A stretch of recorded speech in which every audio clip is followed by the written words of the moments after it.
In this week's market update, shares take off as political worries subside and easing trade tensions offset the impeachment effect. Shares on both sides of the Atlantic have taken off in recent days as political risks have faded away at the end of a remarkable year of renewed investor optimism. Global stocks hit a new record high on Monday, principally thanks to the apparent, if partial, resolution of the long-running trade war between the US and China. Meanwhile, UK stocks bounced back into fashion this week after the Conservatives won an unexpectedly large victory in the third general election in less than 5 years. Important as the election seems here, to investors around the world, it played second fiddle over the weekend to news that China and the US have agreed a Phase 1 deal to defuse tensions between the world's two biggest economies. The White House confirmed that it will cut tariffs on $120 billion worth of Chinese imports from 15% to 7.5%. These were implemented in September. Another tranche of tariffs due to come into force on Sunday were also scrapped. In return, China has agreed to purchase American agricultural goods, although it's not clear if Beijing has met Washington's demands that it spend $50 billion a year on US farm goods. It's also unclear whether there have been any concessions from China on its economic model, industrial subsidies, cyber theft, and a reliance on state-owned enterprises.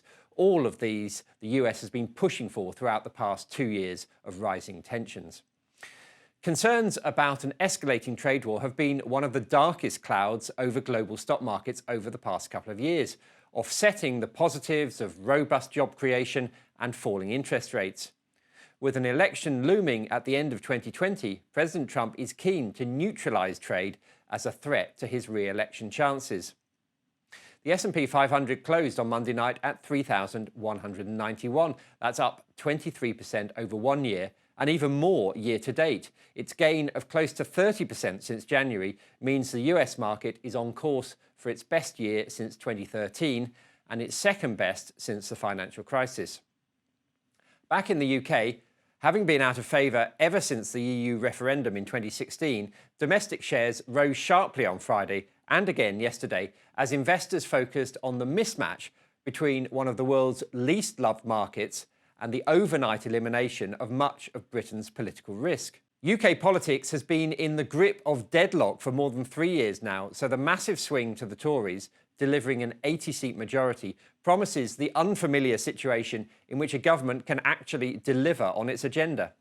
Specifically, this means the government can move at pace to deliver Brexit by the end of January, as promised, and to start to focus on the negotiation of a trade deal with Europe by the end of 2020.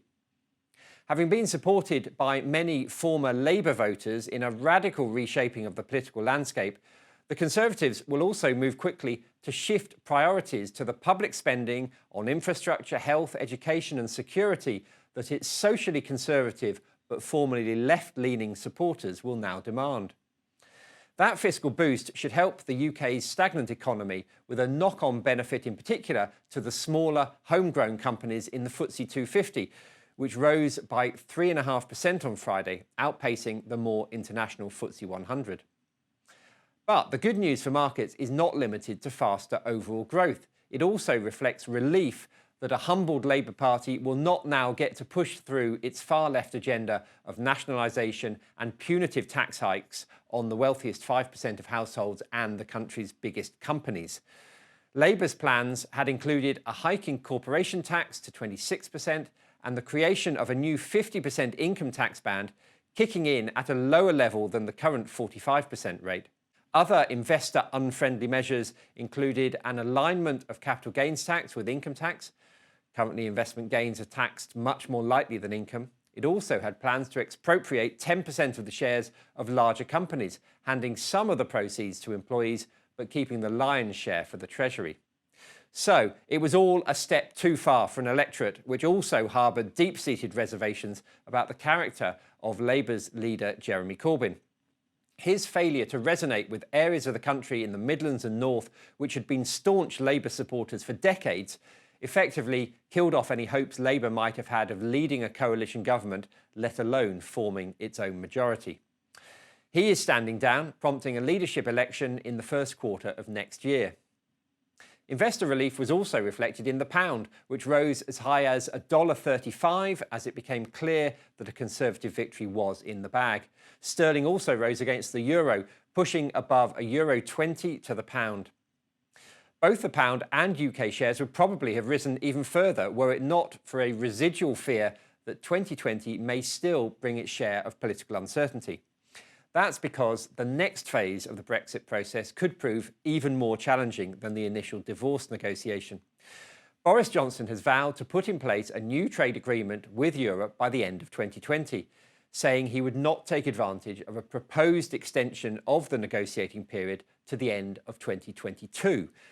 The size of his majority and the freedom that brings from the Eurosceptic right wing of his party may allow him to row back on that promise with a view to tacking back to the centre ground and to negotiate a closer alignment with European regulations than he'd previously contemplated. However, there's no sign of this U-turn yet. It all remains up in the air, and 2020 promises to be another gripping year of political intrigue.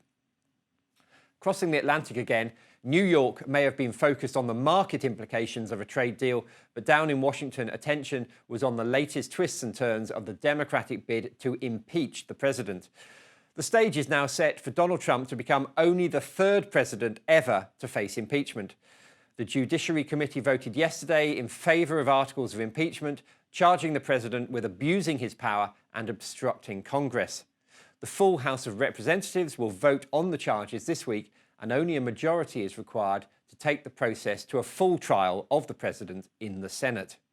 Now, were it to go this far, however, the chance of Mr. Trump being removed from office remains vanishingly small, because a two-thirds majority of the Senate is required to convict him, and in a Republican majority Senate, that is inconceivable. On this side of the Atlantic, the big economic events this week include a string of pre-Christmas data releases. We get updates on wage growth and unemployment, inflation tomorrow, and then on Thursday, the last Bank of England rate-setting decision of 2019. This meeting will be pretty much the swan song for Mark Carney, Governor of the Bank of England, who steps down at the end of January. His replacement is expected to be announced in the next few days, with frontrunners including Minouche Shafik, a former deputy governor of the bank, Andrew Bailey, currently head of the FCA, and Kevin Warsh, a top Federal Reserve official.